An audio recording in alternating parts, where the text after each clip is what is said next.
This is The Resilient Life, where we believe that every human will struggle in this life. Our challenge is to struggle well. I'm Ryan Manion.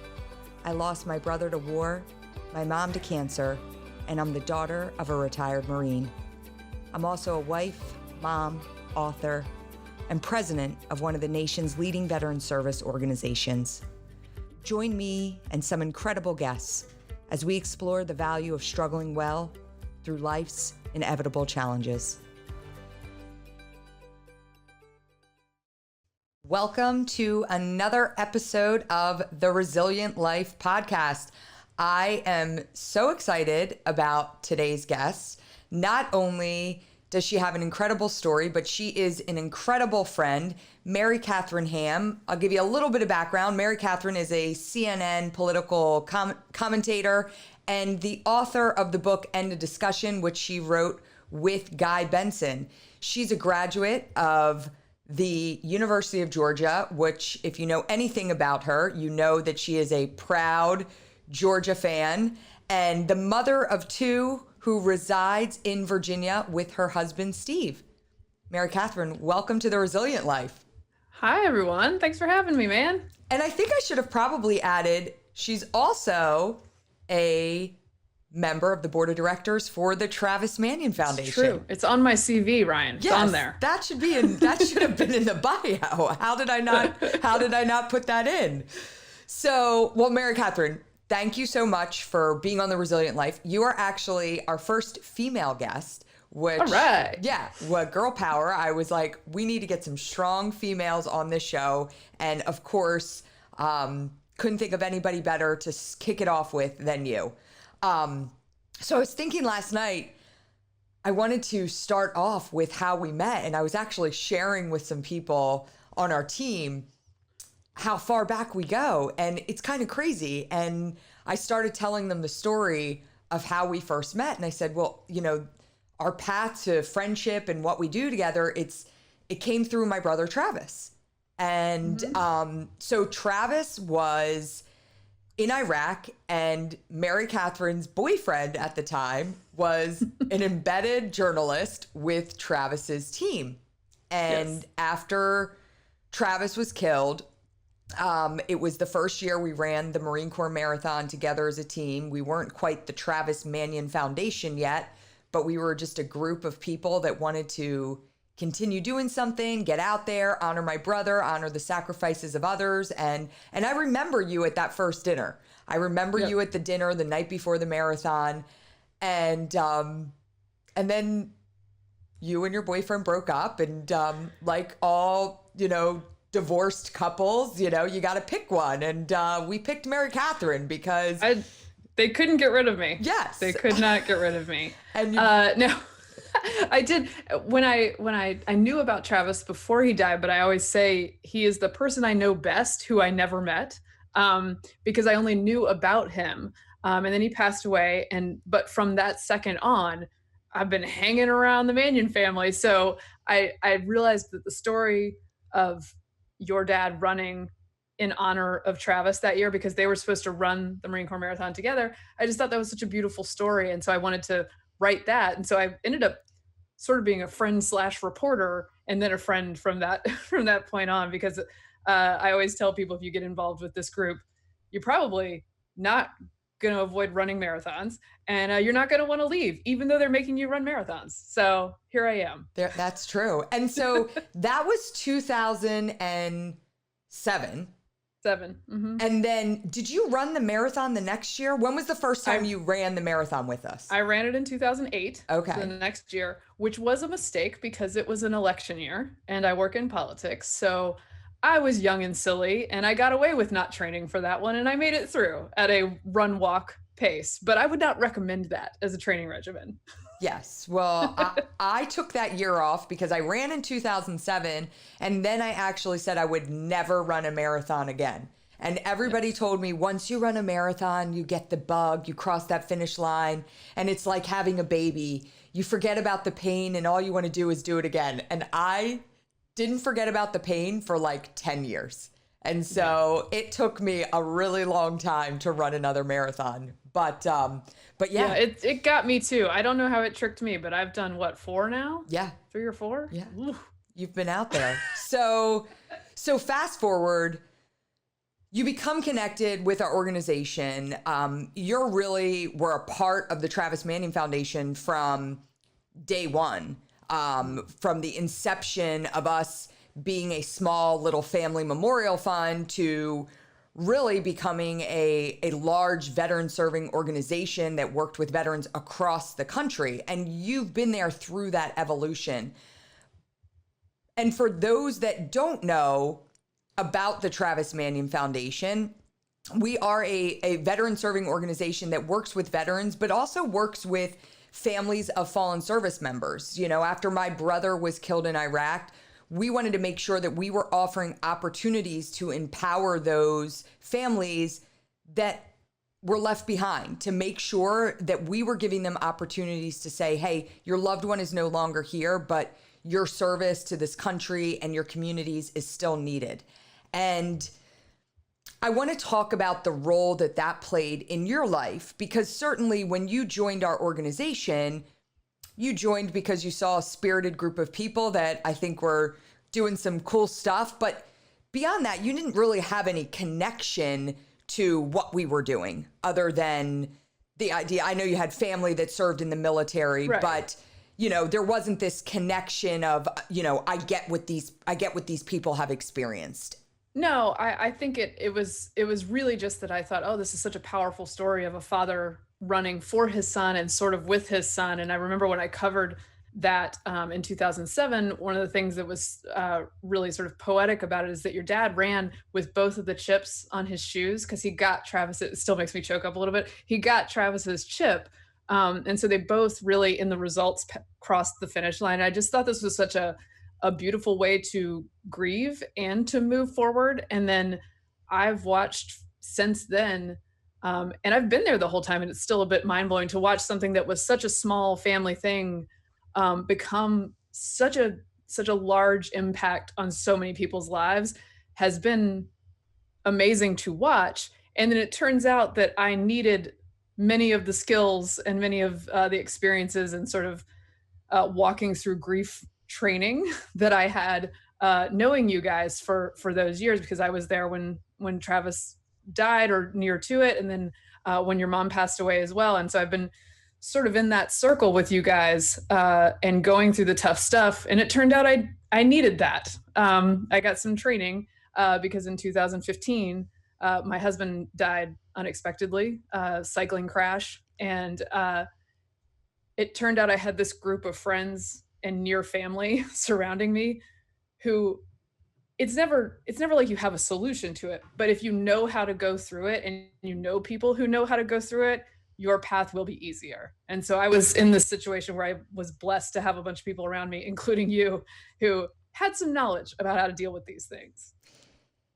Yeah, and you know, I was talking with someone yesterday about the loss of your husband Jake, and you know, I also felt like while you say you were prepared, not prepared, how can you ever be prepared? But while you said right away, you recognize like, oh, I've got other people that have dealt with sudden tragedy, the sudden loss of a loved one.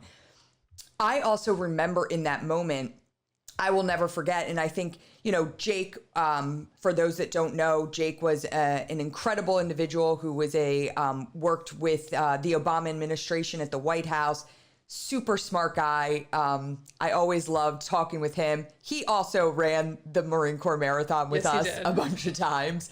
Easier to convince than most of us. Yes, he was. yes. Yeah. And he was participating in a charity bike ride in DC when unfortunately he was hit by a car. And I'll never forget that morning. And I didn't hear it from you. I got a call from a mutual friend and they said, oh my gosh, Jake has been killed.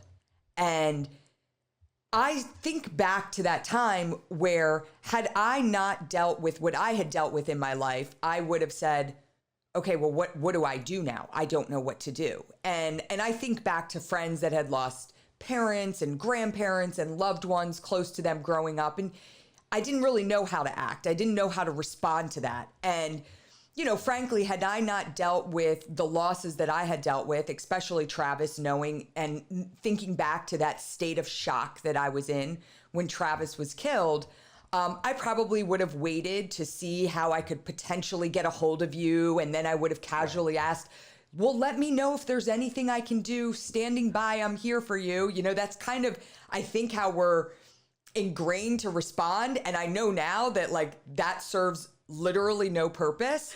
And I got the call from our mutual friend, and I just stood up and I told my husband that Jake had been killed. And I got in my car. I drove to our Travis Manion Foundation office because I didn't know where you were. I didn't know what state you were in. I didn't know what you had. And I just started throwing clothes into a bag, Travis Manion Foundation gear into a bag. Because I'm like, because I remembered back to when Travis was killed, I lived in my dad's sweatshirt, and it was a Marine Corps sweatshirt from like 1980.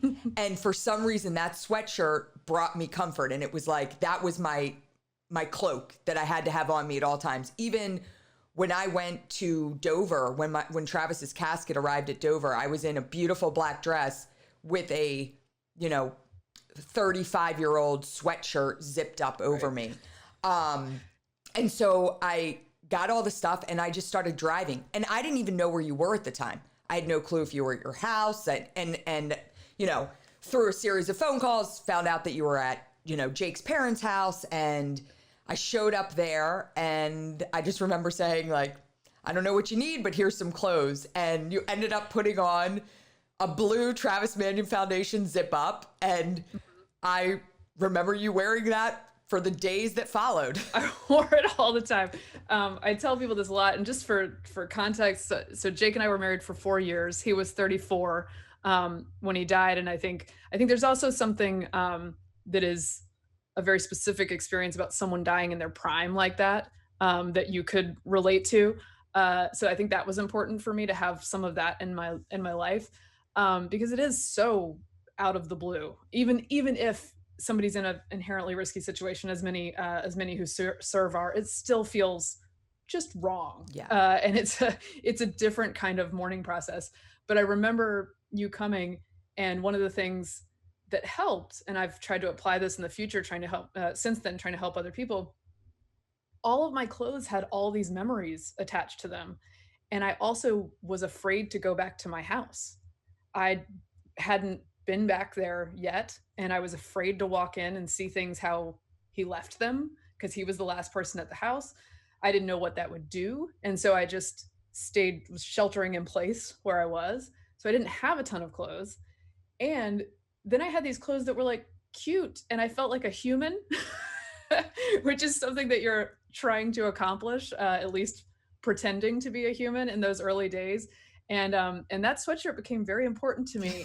And in fact, so important to me that when I was in labor with my child, I should have added that as context. I was 7 months pregnant when this happened. So obviously. And you had a 2-year-old. With a 2-year-old. So a 2-year-old and 7 months pregnant. Yeah. So I'm 7 months pregnant. My daughter was 2. So everyone, even more than you would worry about someone in this situation, people were by degrees even more worried about me, just staying healthy. That sweatshirt became so important that when I gave birth, I was in labor basically the whole time wearing that sweatshirt, and I was so hot, but I would not take it off. It's like, I don't know why, I just need it on. We're gonna wear the tank top and the sweatshirt, we're fine. This sweatshirt will stay on. Yes. But yeah, I try to give people comfy clothes now, because there is something that is nice about new things that don't have this old life attached to them that you have to deal with. Now, like, some people want something that's different from that, but for me, that was like, I could just sit around and relax in things that I don't have to process emotionally. Well, so yeah, strange the things that will work for you. And interestingly enough, the red sweatshirt that I wore after Travis was killed, I was not at my house either. So I had limited clothes. I was at my parents' house, visiting my parents for the day, lived in New Jersey. So I came with nothing. And that sweatshirt, I remember going into my parents' bedroom and I opened a drawer. I had never seen that sweatshirt before in my life. It was like in one of those drawers where you're saving stuff you don't wear. It's Right. like the t-shirts you love and the sweatshirts you love, but you're never going to wear them again, but they're there. And maybe one day you'll make a quilt out of them. It was like in one of those drawers. And so I had the same connection to that. It was like, okay, this is something different. I'm going to put it on.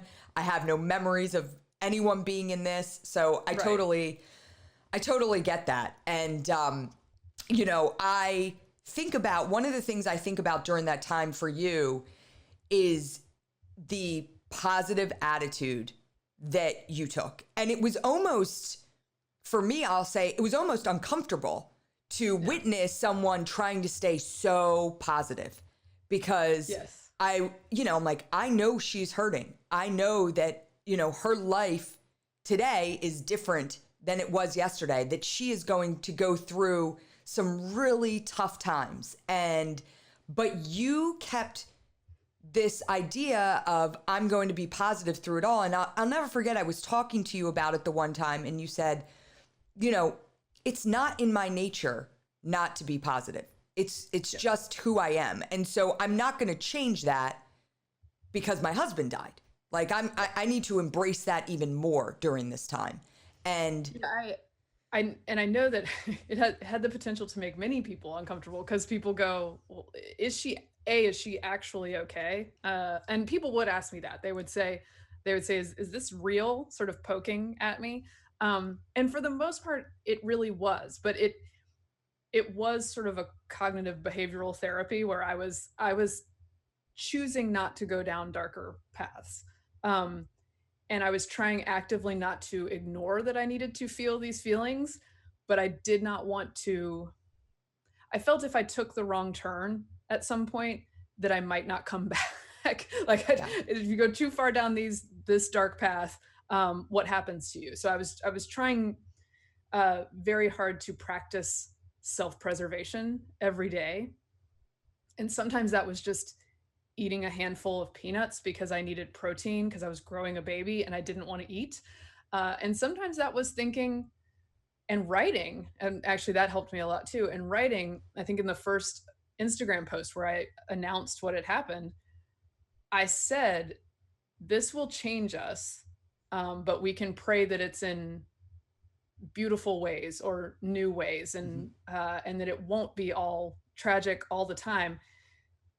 Granted, that is a strange thing for a widow to write, or maybe not the average thing a widow would write a day after this happened, but I knew that this was the truth. I was not in denial, and I needed to set myself up to walk a path that looked a certain way.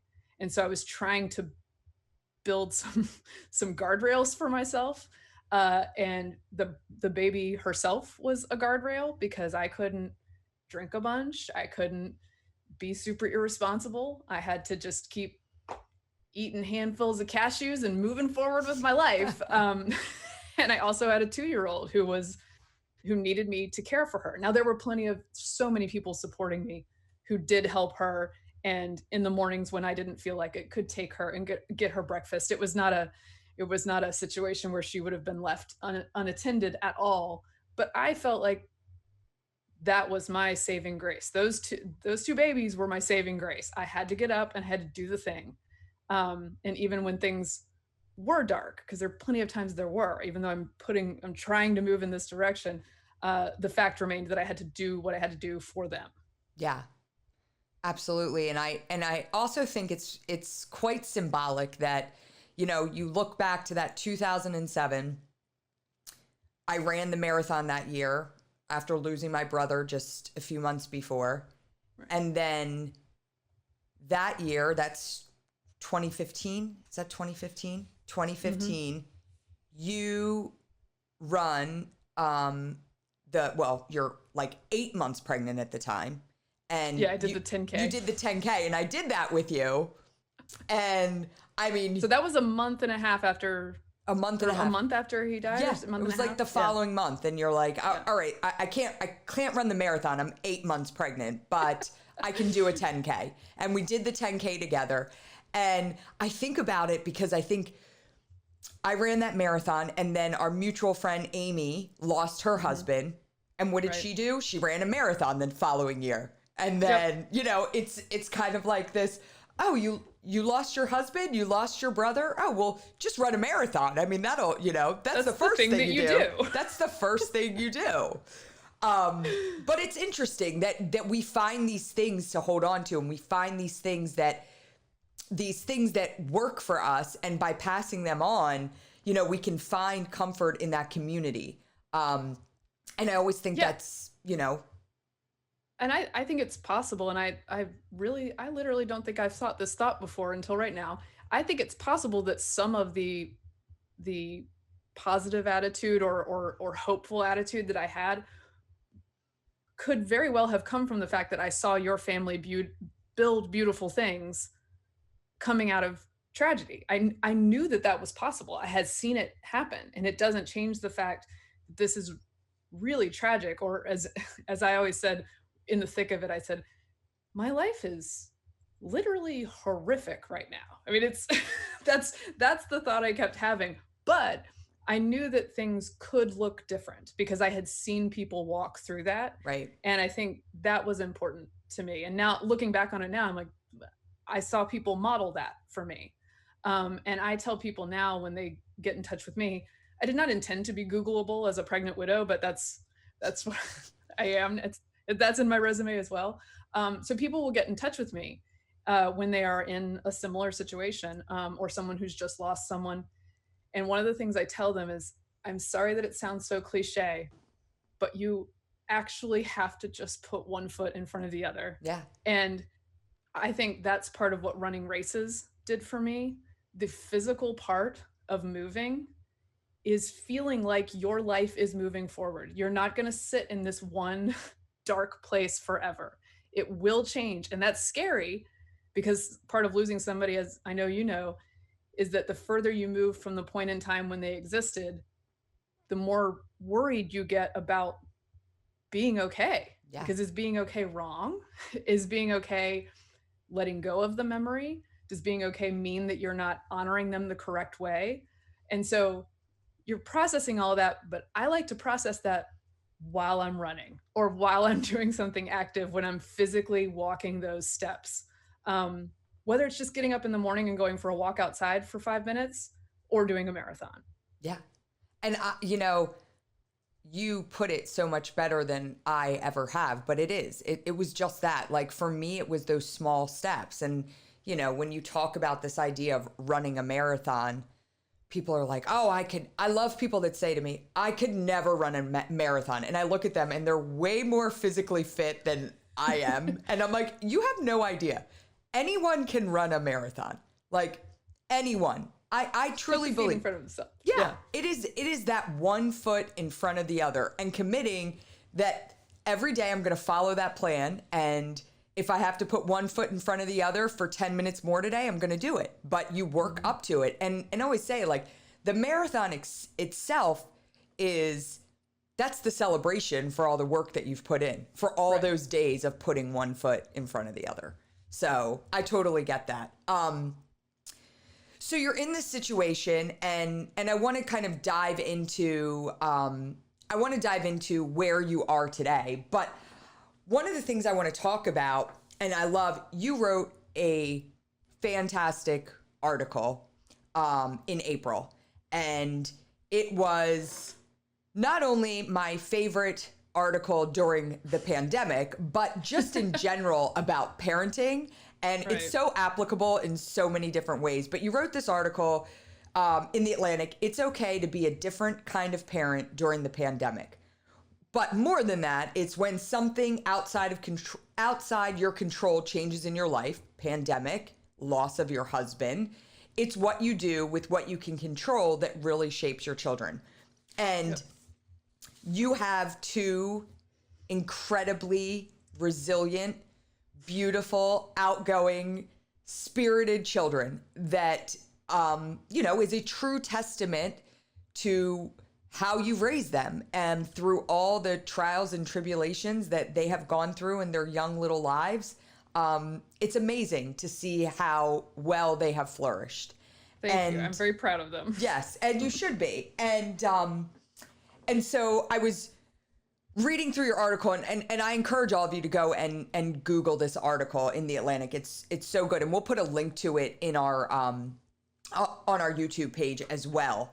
But I have a couple parts I want to talk to you about, and this is more about your loss with Jake. You wrote, quoting Joan Didion, "Life changes fast, life changes in the instant." Joan Didion wrote that in the year of magical thinking, and that was her memoir about losing her husband and daughter. And she wrote, "You sit down to dinner and life as you know it ends." And specifically to what was happening at that time in April during the pandemic, Mary Katharine wrote, "You're probably feeling like you're seated at that table now. The coronavirus is serving up a rare and tragic mix of grief, drastic life changes, and economic stress to a huge swath of the country." And I tried to think about that a little bit because, first, it was very poignant and very spot on. And, I've gone through every emotion possible since the beginning of March. Yes. And we'll also get into where I was the week before the world shut down. But I know that there are people around me who have struggled way more than I have. And I think one of the things you talk about is you talk about perspective, and you talk about this idea of things that bothered you in 2014 didn't bother you in 2015. No. And I feel the same way.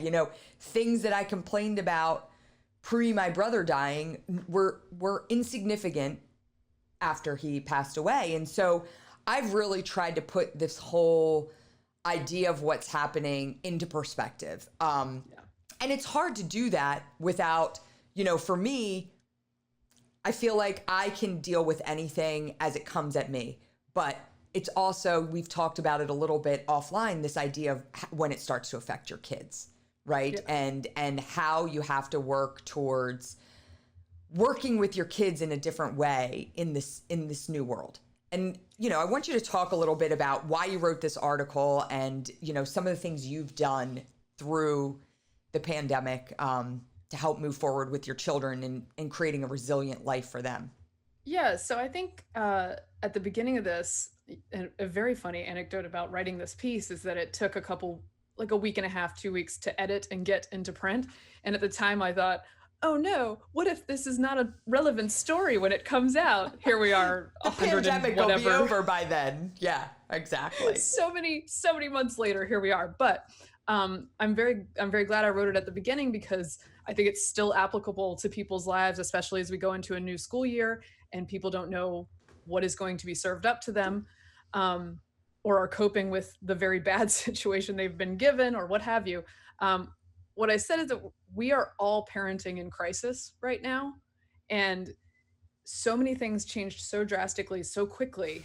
And on top of that, a lot of people's coping mechanisms have been degraded or taken away entirely. I mean, for me, I'm an extrovert. And so my coping mechanism is to go out in the world and get fed energy by my friends and have fun.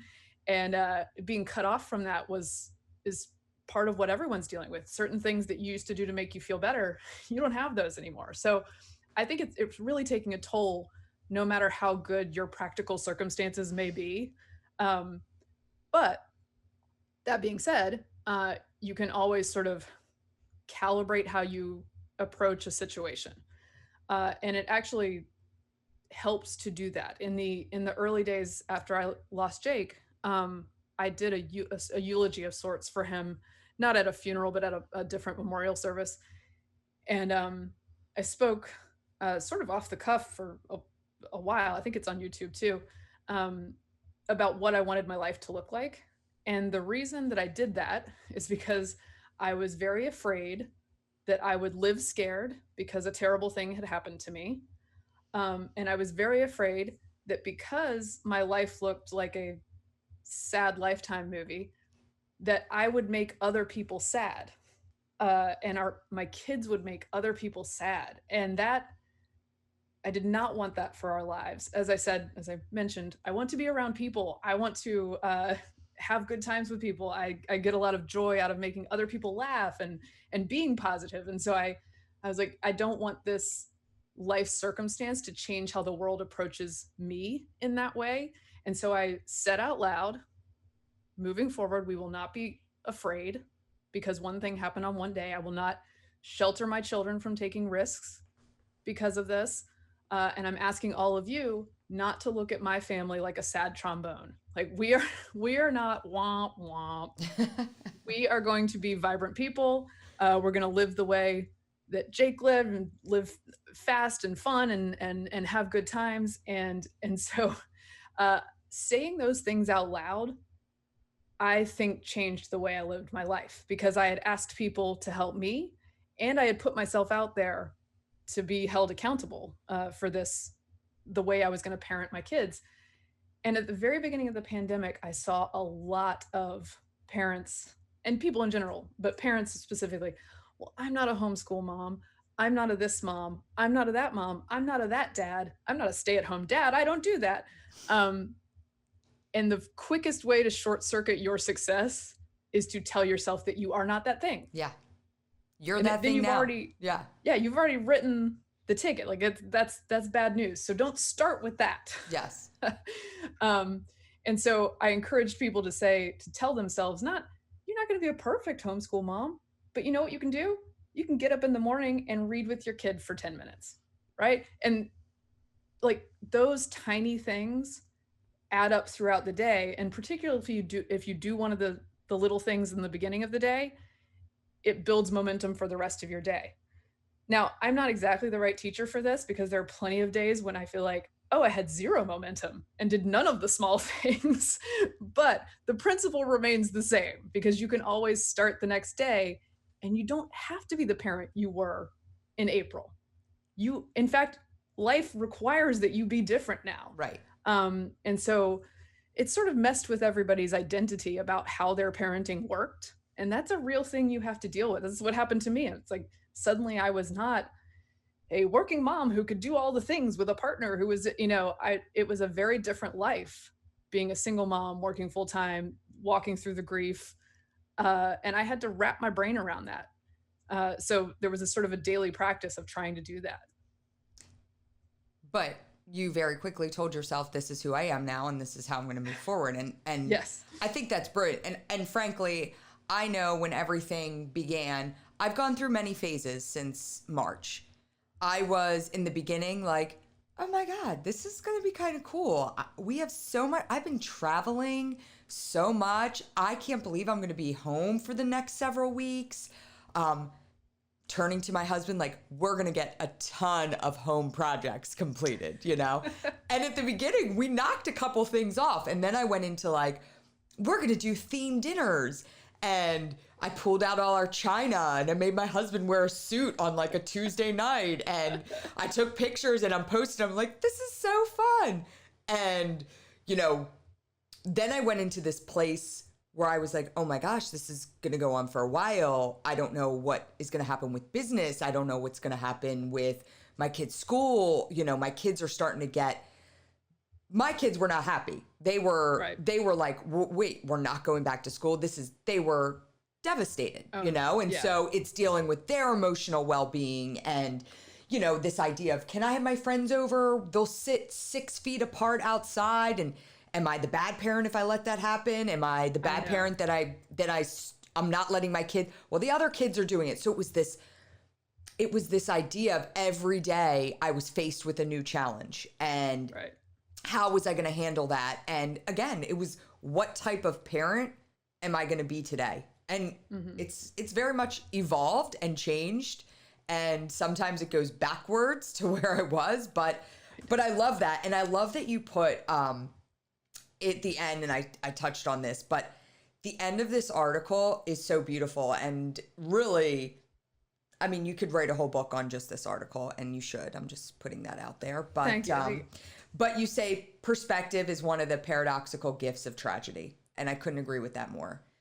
The things that seemed like crises in 2014 snapped into proper focus for me in 2015, just as the minor things I worried about before COVID-19 seem less significant with every passing day. I'm thankful for every tomorrow I get to try again, especially for my kids, having learned how easily tomorrow can disappear. And I loved this, and I remember you wearing this necklace. You say, my grandmother was a member of the U.S. Women's Naval Reserve during World War II.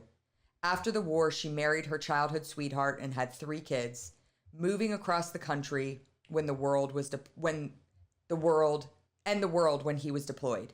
She too was eventually widowed, and she too went on to raise a happy family. After Jake died, I wore the Army Air Corps locket my grandfather had given to her as a reminder that I could do the same. I mean, that's a way with words. You got to know that. Thank you. She was a heck of a lady, so she inspires that. But yes, they had this little sweetheart necklace, 1940s sweetheart necklace that has both their pictures in it. And she did go through. First of all, she lived a tough life in general and took on so many challenges in the 40s and 50s and 60s, as sometimes on her own while he was deployed. They're just amazing. But then she did go through tragedy, and she has 3 kids, one of whom is my mom, one of the most positive people on earth. And my grandmother was the same. So she remarried happily, and they had a wonderful 20, 25 years together. And so she was an inspiration to me as I walked forward, because I knew that you could put that life together. Yeah. I knew that even though sometimes you don't want to even think about there being a next chapter, because again, is it a betrayal? Is it wrong? That there could be, and I wanted to believe that there could be. And people are different. Sometimes you you need to shut yourself off from that for a while and be in the dark place. But for me, I liked seeing a real, a very close example of that displayed in my own life. And as far as raising kids in the pandemic, I will say, and you've experienced this with lots of things in y'all's life. I think your kids react to stressful and even tragic situations using you as a cue. And so you don't want to shield them from it entirely. They need to experience it, and they're going to see mom go through some stuff. And my kids saw mom go through some stuff, right? Yeah. And so I didn't try to hide everything from them, but I did try to be very clear that I'm a steady force in your life, and you are safe, and we're going to get through this, instead of amping up their anxiety level to where mine might be. Right. I really tried to avoid that. And I think it's a hard balance to strike, and it's one that people are working with during this crisis. But I will say, you can be a cue for your kids, and you can give them a model for how to move through their days. Even if you're feeling really anxious, which I sometimes am, you can put on that face for them a little bit, and it will help both sides to some extent. Yes, and your children definitely take cues from you. I see it today. My kids will do something, and I'm like, oh my God. And I'm like, oh my God, they totally got that from me. I'm like, oh, yes. Yes. Those are the moments where I'm like, Ryan, come on. Yep. So let's talk about, you touched on that next chapter, and you're in that next chapter. You met a wonderful guy named Steve, who is incredible, and you guys just got married. And we did. It was and that leads into where I was days before the country shut down. Mm-hmm. That week was leading into the first week of March, and you're starting to hear coronavirus, things may shut down. Right. I'm texting with you like, is this happening? You're like, we're doing this. The wedding was in Aruba, and my husband and I decided 24 hours. What day was the actual wedding? It was March 7th. March 7th. So yes. My husband and I decide 24 hours before. He's like, hey, I think it's irresponsible for us both to go to Aruba. He's like, I don't know. Fair enough. He's like, I'm hearing a ton of stuff. I'll stay back just in case, everything hits the fan, and right. At least someone's with the kids. I'm like, okay, understood. And so we go to Aruba, and it was beautiful. And I'll touch on.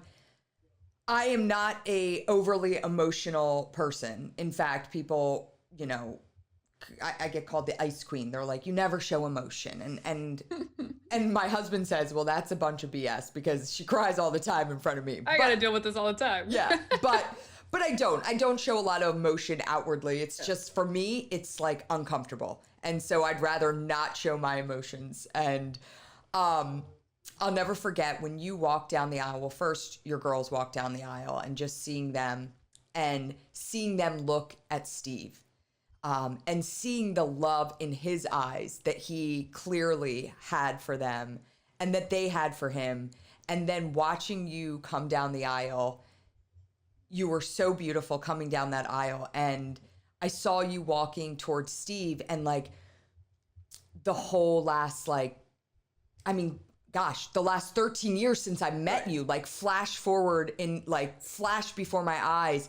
And it was almost, it seemed surreal that I was standing there watching you walk the aisle to Steve. And I just started crying. And I mean, it was one of those involuntary, and those happen every once in a while, like once in a very blue moon, I get the involuntary tears, and they just start coming out of my eyes. And my dad is standing next to me, and he's like, "You're crying?"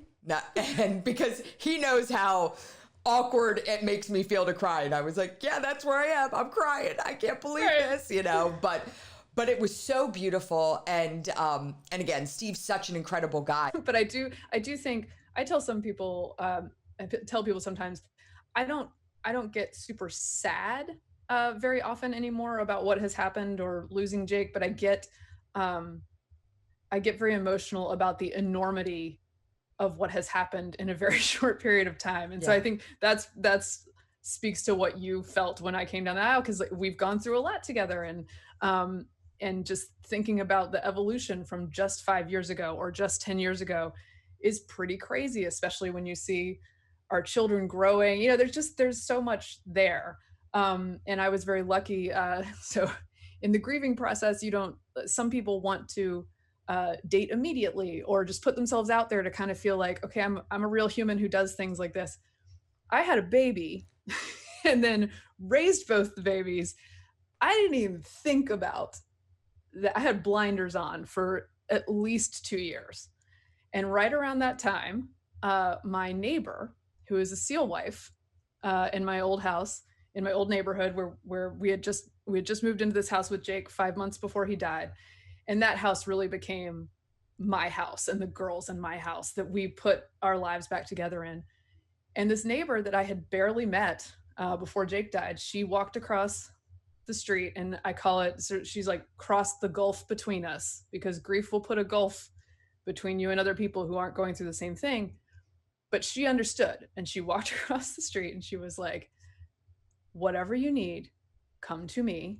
And I don't care if what you need is a shot of tequila, because that baby is plenty cooked and you'll be fine. And then she said, I'm a SEAL wife. I've seen everything. You will not scare me.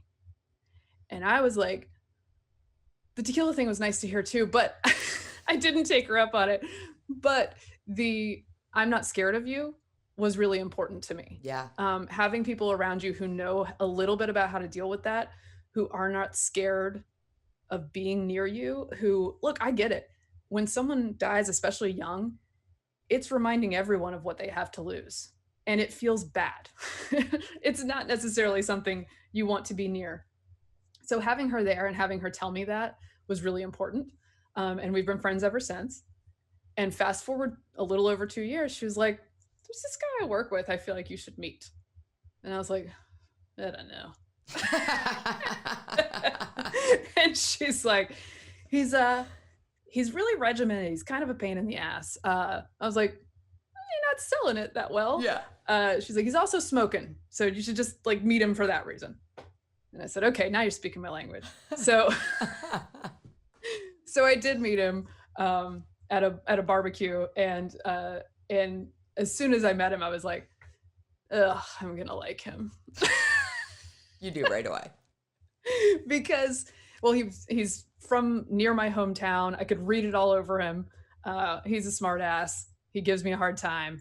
All the things that I enjoy. So I was like, oh dear. But there's so much in that thought when you're moving on from something like this, because again, there's all the complicated feelings like I've talked about, and like I was raising my kids, and I don't know, there's so much involved in dating, and does it work or doesn't it work? And my life is very simple when I'm raising my kids, and maybe I'll just do that.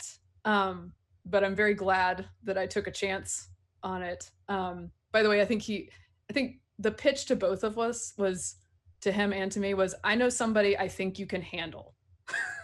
I mean, I think that's where we are, right? Like, I like that. I know someone I think you can. And I was handle. like, both of us were sort of like, not sure what that means, but okay. So he did step into the picture, and I have to say, he's a very an extremely secure man in himself and his abilities, and that helps with when there's a legacy and then there's a new chapter. You got to have somebody who's like that. He's also very secure in taking on giant challenges, such as, I don't know, an instant family. Yeah. that's locked down in a house 24/7 during a pandemic. Oh yeah. So you get back, you marry and get back, and it's like, we're married and now we're in lockdown. Yes. And here's your 2 new daughters with your 2 children. Yes. Oh my gosh. Crazy. Yeah, it was like the really boot camp of marriage. Like, we're going to get a lot done in a very intense short period of time. But with the kids, I think he weighed that in his mind while we were dating. This is a very real responsibility. And the first thing he tried on the dad front, it's very Steve, was the hardest thing you can do. He took us to Disney World. I remember that. And I was like, I don't know, like, they're only a couple months in. This is very promising, but are you sure you want to do this? I remember you saying, we're going to Disney World with Steve. And I'm like, really? Oh my gosh. I forgot about that until now. Yeah. Yes. But it's a very Steve move to be like, what is the highest level dadding that I can attempt? And I'm just going to jump in there. Right. Let's see how it goes. Oh my gosh. So he's very game for that. And he's a really solid force for the girls. And I love having a partner to do this with. It changed my life, and it's so much fun. Even when we're 24 hours a day locked down in a pandemic. Yeah. And I think, you touched on, he's very secure and strong, and he is, because, he's stepping in to fill the role that, had Jake not passed, he would not have the opportunity for that role. Right. And I give tremendous credit to the men that have stepped up, to many of my friends who have been widowed. And, Steve is, like I said, he's an incredible guy.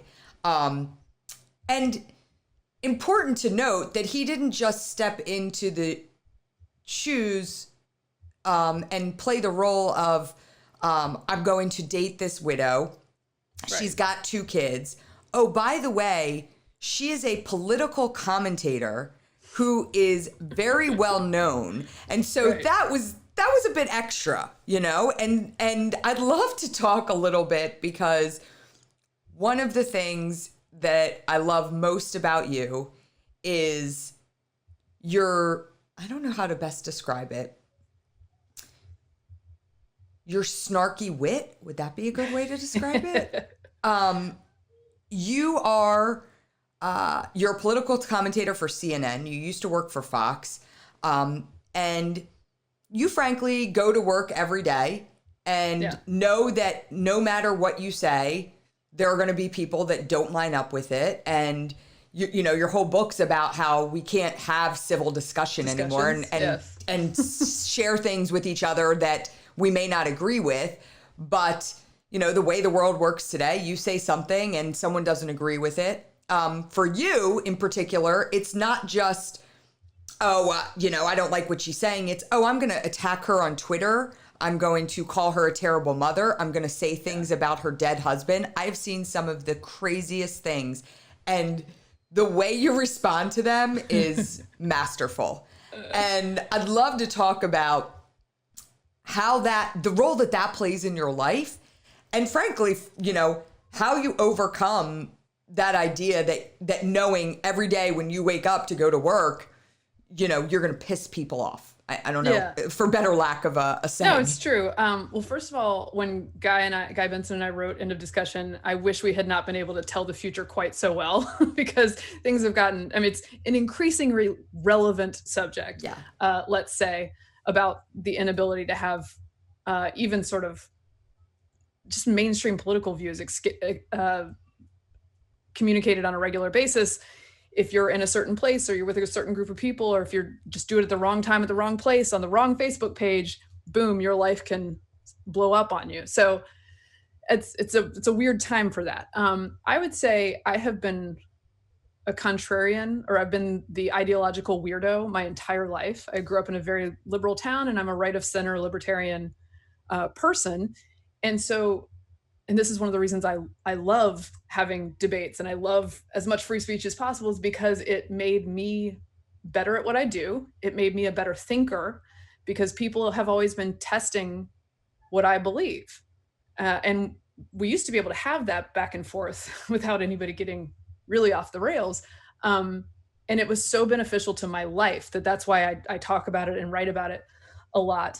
But it does, so I feel like I'm well trained for this, and I've been doing it for a long time. One of the things I think it's sad about the way that things are degrading a bit is that you shouldn't have to be well trained your whole life and a professional to have these conversations. And if we can have a little more grace for people who aren't professional communicators to communicate what they believe, I think that's good for all of us. But when it comes to trolling or just mean people on the internet, that is a thing that unfortunately practice does make you better at. You don't want to have to take on all of that, but the more you get it, it's like, this doesn't matter. It really doesn't. Yeah. And if you walk away from the social media that happens to be trolling you at the moment, it just disappears. Like, you don't have to read it. Right. Don't read the comments. It's very wise commentary. But occasionally, a glass or two of wine in, I will read the comments, and then I will start dropping elbows on people. I do think it serves a bit of a purpose. One, it makes me feel better. And then people are like, ignore them. And I'm like, sure. But also, people should know that this is the stupid and disproportional price that you pay to be someone who speaks their mind in public. Like, you shouldn't have to endure abuse of a late husband or of your, you know, widowed motherhood in order to say you have a view on tax policy. It's so silly. And I think people who don't see that in their feeds don't realize that it happens a lot. And so that's one of the reasons for it. Probably not going to solve the problem, but I do like to occasionally mouth off at them.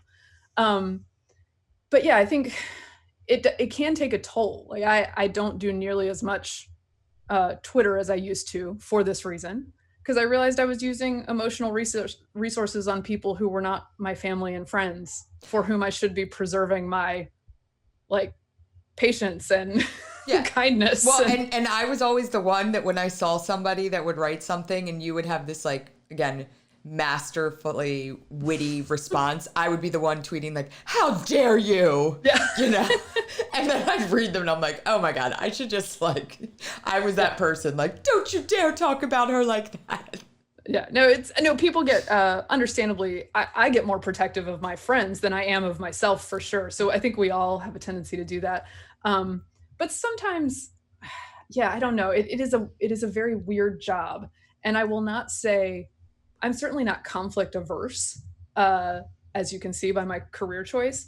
I'm very comfortable having a disagreement with someone as long as it's an intellectual back and forth. It took me a long time to realize that not everyone is that comfortable with it. Yeah. So there's people who are built for it, and I happen to be one of them. And so it took me a while to realize that other people can be really uncomfortable in disagreement, and sort of cushioning that for them helps, or just communicating that, like, hey, I enjoy this and I enjoy hearing what you have to tell me. And I attempt to communicate that on TV as well. And also to communicate that, like, you have to laugh at some of this stuff sometimes. I cannot be 100% in dire straits with my hair on fire or very sad about the state of whatever it is we're discussing all the time. Right. I have a certain amount of perspective about Twitter trolls and about every story of the news cycle because my life was put into very stark perspective at a certain point. And it's something that helped me in my career, partly because about 4 months after Jake died, which would be 2 months after my second was born, I moderated a presidential debate. Yes, you did. It was a GOP primary presidential debate with 9 candidates. And at the time I got the email and I thought, that's crazy. I can't do that. They asked me to do it. And I said, should I just ignore that I got that email? I'll pretend that this never came across my desk. But I mentioned it to Guy Benson, and Guy Benson said, no, you absolutely are doing this and we're going to get you ready. And so I boot camped on that for a while. But the important thing was that when I was scared of doing that, and my life is sort of in a shambles around me, and I have a 6-week-old baby, and they're like, sure, come and do this thing. I thought, well, I mean, this already happened. Like, how scary can 9 dudes on the stage be? Like, just go out and do the thing. Right. And so I think that I got a giant helping of that in 2015, and it's sort of lasted me through 2020. We may be coming up on its expiration date at some point, though. But as of right now, yeah, and you did a great job in that debate. I remember Thank that, you. and I remember just looking at you up on we watched it, and I was just like, I can't believe she's sitting here moderating a presidential debate right now. I think about the timeline, and I think I was crazy. I mean, looking back on it, I'm like, I can't believe I did that. I'm so glad you did. What do you think about this idea? I've been having conversations a lot with a lot of different people about really like the title of your book, End of Discussion. There is no longer a place where you feel like you can come together and have discussion about things that you disagree on. And I want to know from you, do you think that's magnified by the 24-hour news cycle? Do you think that there's something that individuals sitting at home, I always like to say when I'm talking to someone, their area of expertise, like how can Joe Schmo, I'm sitting at home, how can I start to have civil discussions with people that I don't line up with on, ideas? So number one thing, which is very unfortunate for this time that we're in at the moment, face-to-face is the best way to do it. And so because there is a certain amount of trust that has to be built between people to understand, like, especially these days, I'm not going to sell you out with some quote that you say to me in a conversation we're having. There's a certain amount of trust that has to be there, but I do think real life conversations, even if they are Zoom or something, with real people you have connections with is a way better way to do that than the amplified version that we sometimes do in public. I would also say the number one ground rule that we always give when I talk to college students about this is start small. Do a 20-minute conversation on a subject that maybe you're not super, super emotional about with somebody who disagrees with you, and take 20 minutes not to question their motives at all. Because the knee-jerk reaction these days is to question the motives of the person sitting across from you. And it could just be that person wants to get to the same end or help people in similar ways, but is taking a very different approach. And so if you can spend 20 minutes not questioning each other's motives, then you're going to have a much better conversation. And frankly, that's most of the game because like we do way too much of that right now. The other thing is, and this goes with that, having a little grace for the person sitting across from you. If they, like, for instance, have there been times when people say things to me about loss that are maybe not like perfectly calibrated? Sure. But I don't want to scare everyone off from reaching out to me. Like, right. So understanding that they're going through something too, they're trying to communicate. We all are different people who are just, if we can try, we can work on understanding each other. All of this sounds like the basics of human conversation, and yet we have lost a lot of that. So I'm, when I talk to college students, and I invariably have a great time talking to college students, I'm always worried, oh gosh, am I about to get canceled when I go into a college campus, which I'm about to do at Georgetown this semester to talk about free speech. I always have a better time than I thought I would have, and everybody ends up being thoughtful and great. But you do have to lay that groundwork with like, I'm not out to get you. How about you not be out to get me, and we could toss some things around here. But it's not easy, and I understand people's reticence to jump into it, because it feels scarier, I think, than it has in the past, and that's something I'm trying to work on in my own life and publicly. I love that, the idea of giving people grace. I think that is so important right now more than anything, because I think right now there's a lot of people that are scared to talk about how they're feeling on a plethora of different topics because they're afraid if they say something wrong, they're just going to be chastised for it, and approaching with this and it's idea. not fun. Right. And you don't want to be afraid to say something so much that you just don't say anything at all.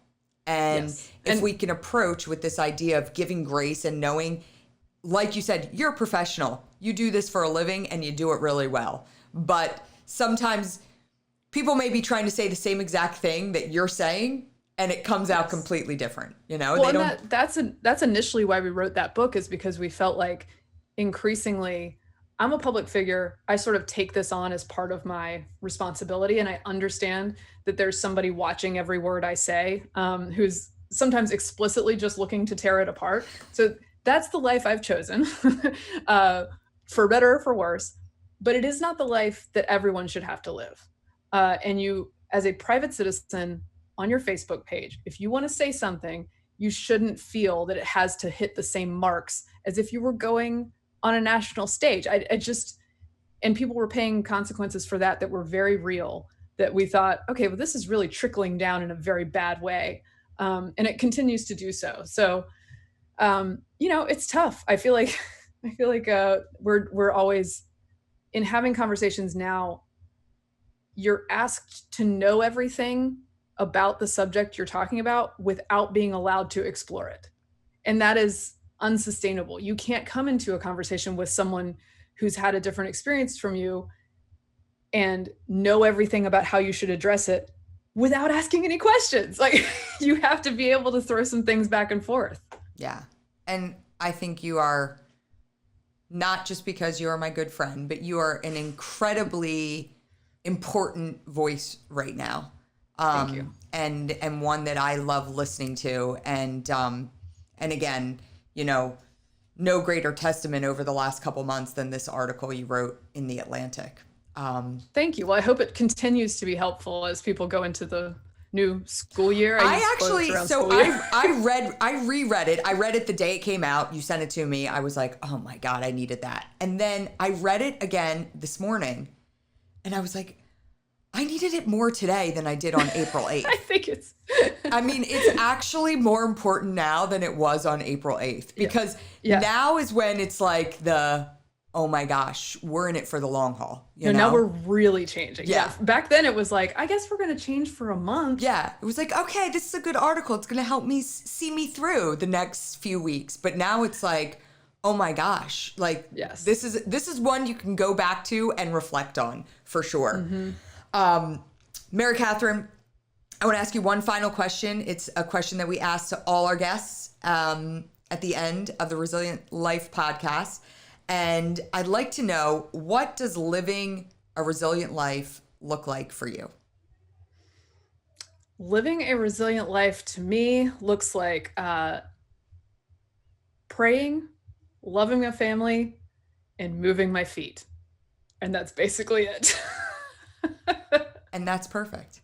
Those three things, the rest will fall into place eventually. Yes. And I think the moving your feet part, again, I've talked so much about running the marathon, and you put it into context. It's all about just moving your feet. And we actually took that idea and said, okay, we're going to move our feet, and we're going to just make it literal. Yes. I love it. Mary Katharine, Always great talking to you. Thank you so much. This has been incredible conversation. And I know that a lot of people out there who are going through challenging times, who are dealing with adversity. And I said, as we entered into this pandemic, all of a sudden, all of our worlds look different. All of a sudden, our dinner table looked different for each and every one of us. And so your voice and your words are more important now than ever. So thank you so much. Thank you so much. Thank you very much. I just hope they are helpful. Mary Katharine, as always, it's so great to talk to you. Your thoughts on parenting amidst tragedy, uncertainty is so helpful. Like I said, now more than ever, where we are living in a unknown world, and it's super important. So I appreciate your words and your insight. I want to remind everyone to tell your friends about the Resilient Life podcast. Don't forget to like, subscribe, and share. And check me out on Instagram at @rmanion. Until next time, on The Resilient Life, I'm your host, Ryan Manion. Thanks, everyone.